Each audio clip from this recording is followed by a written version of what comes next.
Então, pessoal, nesse vídeo de hoje a gente vai fazer uma análise ali de curvas, uma série de curvas ali de motores de indução trifásico, tá? A gente vai fazer algumas análises ali para ver qual que é o comportamento do motor ali para diferentes valores de carga ali e fazer uma comparação ali do que acontece ali no modelo de circuito elétrico equivalente dele, tá? Então eu tenho aqui um exemplo aqui de um motor de indução trifásica aqui que eu peguei na internet, né, com as curvas dele ali, cujas características são essas aqui, né? A gente tem uma potência aqui de 10 CV, um motor de 2 polos, 60 Hz, né? Com isso aqui a gente consegue extrair ali a velocidade, essas duas informações aqui a gente extrai a velocidade síncrona, né, do motor. A tensão nominal pode ser 220 e 380, né? Então para quem assistiu aquela minha aula lá onde a gente viu os dados de placa do motor lá, né, quando ele tem duas tensões ali é porque ele pode ser ligado de duas formas, né? Ele pode trabalhar em triângulo ali com a tensão de 220 ou em estrela com a tensão de 380, né? Nos dois casos a gente vai ter sempre 220 volts ali aplicado diretamente a cada uma das bobinas, né? Corrente nominal, né, para 220 eu tenho 24,8 amperes, para 380 eu tenho 14, né, quanto maior a tensão, menor a corrente, né, para manter a potência. A corrente de partida aqui do motor aqui, para ligação aqui em 220 ela é 201 amperes e para ligação aqui em 380 volts ela cai aqui para 116, né. De qualquer forma aqui a corrente de partida ela é 8,1 vezes aqui a corrente nominal, né, então é uma corrente bem maior. Depois a gente vai ver ali no circuito elétrico equivalente do motor ali por que isso acontece, né. A corrente a vazio do motor aqui, para uma ligação aqui é 9 amperes, para outra é 5,20, então percebam que já é um valor ali, é quase metade da corrente elétrica ali nominal ali é a própria corrente em vazio, né? E essa corrente em vazio aqui, ela é praticamente toda ali para a potência reativa, né? Toda é uma corrente elétrica ali para suprir as perdas do motor e a maior parcela ali é a potência reativa ali que a máquina consome, né? Quanto menor o entreferro que a gente tem ali entre o rotor e o estator, né, menor a relutância, e aí menor seria essa corrente em vazio, né. Então isso é um desafio hoje dos motores, né, por que o transformador ele tem a corrente em vazio menor, né, porque o transformador não tem entreferro, mas o motor de indução tem, né, então a corrente em vazio dele acaba ficando um pouco maior, né, que é do transformador, né. Comparando os dois, né, eu comparo os dois porque eles têm o mesmo circuito elétrico equivalente, né, então faz sentido ali a gente fazer essa comparação. A rotação nominal ali, né, do motor aqui é 3.530, né, provavelmente a síncrona deve ser 3.600, né, se a gente usar essas duas informações ali para calcular. A nominal 3.530, né, com a carga nominal do eixo, e um escorregamento então de 1,94%, né. É importante lembrar aqui que essas informações aqui que a gente está lendo aqui de corrente elétrica, rotação nominal, escorregamento, conjugado, elas são válidas ali para a condição de carga nominal, né. Ou seja, se eu colocar uma carga aqui que consoma essa potência aqui no eixo, né, 10 HP ou 7,5 kW, eu vou estar com todas essas condições aqui da placa, né? Caso contrário, não, né? Se eu aumentar a carga, eu vou aumentar a corrente, eu aumento o escorregamento e assim por diante, né? Então essas condições aqui, elas são para essa carga nominal aqui, tá? E essa carga aqui, ela só depende da carga mecânica que eu tenho no eixo, né? Essa potência aqui, aliás, ela depende exclusivamente da carga mecânica que eu tenho no eixo. Então ela é diretamente proporcional. E o fator de serviço aqui 1,25, né, que é o quanto ali esse motor pode trabalhar ali em regime de sobrecarga, né. Então eu posso colocar uma carga tal que a corrente elétrica ela seja no máximo 1,25 vezes o valor dessas correntes elétricas aqui, né. E a gente vai ver nas curvas ali como estimar a porcentagem da carga ali em função da corrente elétrica, né, em função diretamente da corrente. Aqui tem mais algumas informações importantes aí, né, como o tempo de rotor bloqueado, né, por exemplo, para uma partida, para a primeira partida, né, que é a frio, né, os enrolamentos estão ainda frio, ou para partidas consecutivas ali, né, quando o motor recém parou e aí ele parte novamente, né, com os enrolamentos já quente, e aí vocês veem que esse tempo aqui ele cai para 19 segundos, né. O importante é que sempre o tempo de partida do motor ali tem que ser sempre menor do que o tempo de rotor bloqueado, né, para evitar ali que a temperatura ali cause algum dano ali, né, nas bobinas, ali no enrolamento do motor. O motor ele estraga basicamente ali pela questão da temperatura, né, quando tu excede ali a temperatura das bobinas, pode perder a isolação, né, o dielétrico do motor e aí pode ocasionar um curto-circuito interno, né, alguma coisa ali que cause a queima ali das bobinas do motor.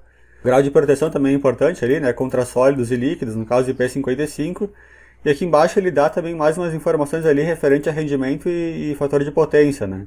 Então, para a condição de 100%, que é a condição de carga nominal, eu tenho esses dois valores aqui, né, meu rendimento de 90,6 e o fator de potência 0,87, né. É um motor aqui com um rendimento ali bom, né, 90%.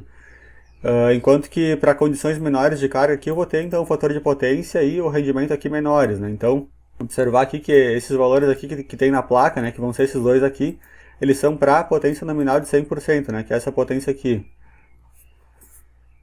A primeira curva que a gente vai analisar agora é a curva de torque e corrente elétrica, tá, em função da rotação do motor. Então aqui no eixo X eu tenho a rotação aqui em relação à rotação síncrona, né, em porcentagem. Então aqui é 100%, eu estaria na velocidade síncrona, que é uma condição ali que o motor de indução não trabalha, né. Ele trabalha sempre numa velocidade menor que a velocidade síncrona, que nem a gente viu lá na placa. E aqui em preto a gente tem o conjugado, né, o valor aqui de 1 PU é 20.3 newtons, que nem a gente viu lá em cima. E a corrente elétrica, né, cujo valor de 1 PU é 14,4 amperes, né, para 380 volts. Então aqui na direita aqui a gente tem corrente elétrica, né, em PU, e aqui no eixo da esquerda aqui o conjugado também em PU. A curva em preto é a curva do conjugado, a gente já fez ali 2 ou 3 aulas ali falando dessa curva, né, inclusive eu ensinei ela a plotar ela em MATLAB, tá indo para o motor. E aqui a curva em azul aqui é de corrente elétrica, né, que a gente vai ver. Então percebam aqui que no eixo Y aqui eu tenho praticamente 8, né, um pouco mais de 8 vezes ali. A corrente de partida é maior do que a corrente nominal, né, que é 1 PU, né, que estaria aqui embaixo. Por que isso acontece? Né? Se a gente olhar aqui para o circuito elétrico equivalente do motor, tá, que é esse daqui, essa aqui é a expressão aqui que me permite plotar aquela curva D conjugada, né, se eu tiver os parâmetros da máquina aqui, né, as resistências e reatâncias aqui, eu consigo plotar aquela curva lá, né, que nem eu já ensinei numa aula, usar essa expressão aqui.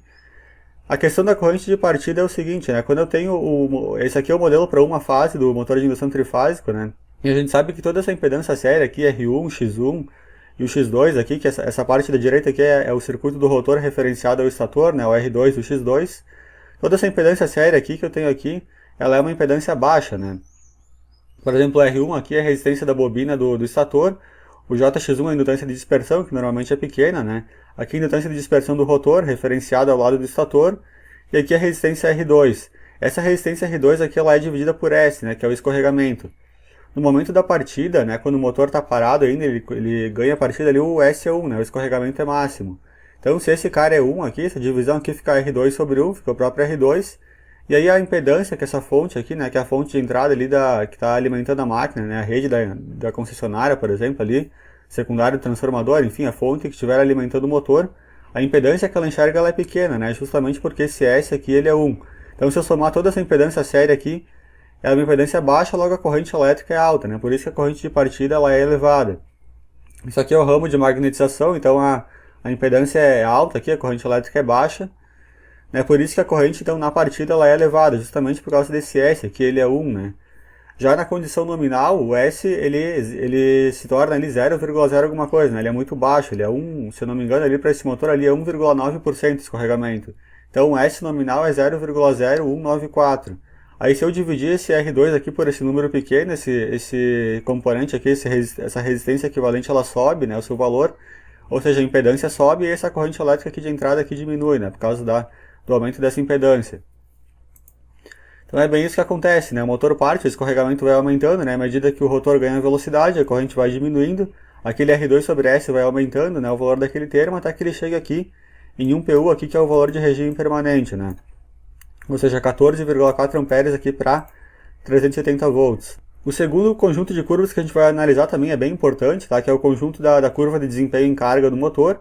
É uma curva aqui que me dá, na verdade são 5 curvas, né? Tenho várias informações aqui.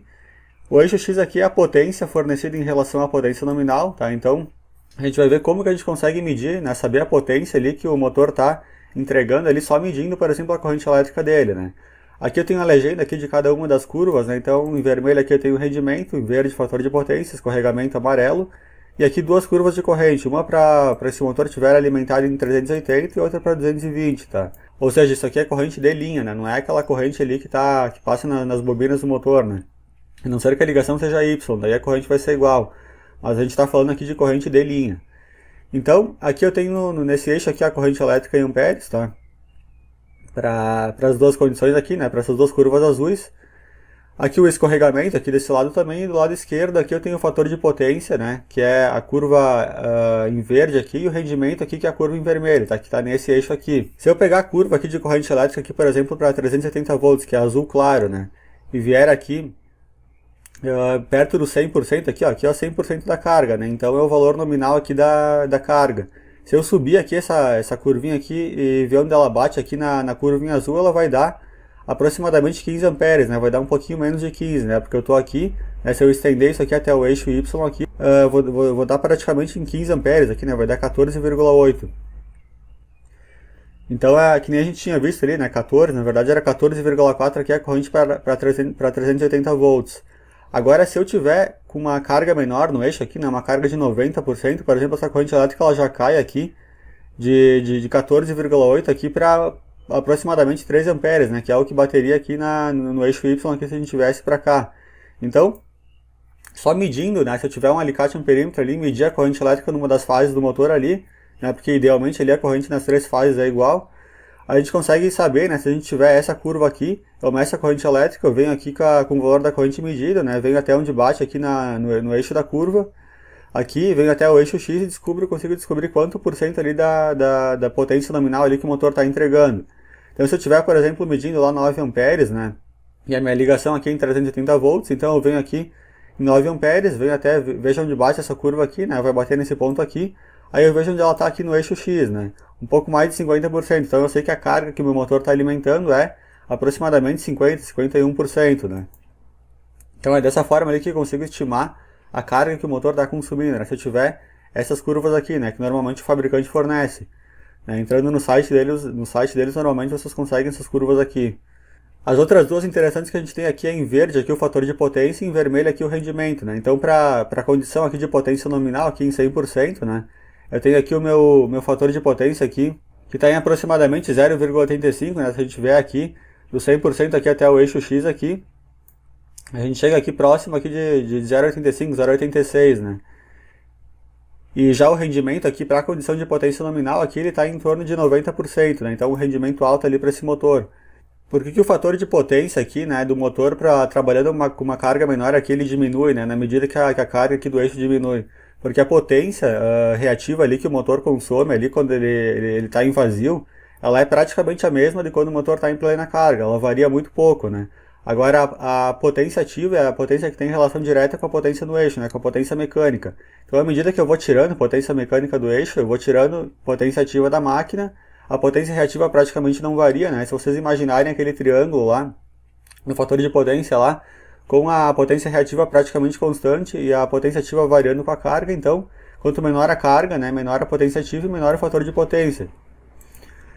A gente pode observar aqui, né, por exemplo, né, quando eu vario a carga no eixo do motor aqui, eu estou variando o escorregamento também, esse parâmetro aqui está variando, né, eu estou variando a potência ativa e o consumo de potência reativa aqui, né, que está aqui representado aqui por essa reatância de magnetização aqui, ela praticamente não varia. Né? Por que ela não é 100% do tempo constante? Né? Porque quando essa corrente elétrica aqui variar, né, na carga, essa queda de tensão séria aqui vai estar variando, logo essa tensão E1 aqui ela vai variar um pouco e a corrente de magnetização, né, ou seja, a potência reativa, elas vão variar um pouquinho também. Mas isso é pouca coisa, né, em relação à potência nominal, né, a potência reativa nominal. Aqui por último a gente tem então a curva de operação do motor de indução aqui com o inversor de frequência, tá? Que o fabricante fornece também. Não diz aqui se é um controle escalar ou se é um controle vetorial ali que é feito no motor, né? Ele simplesmente fala curva com o inversor.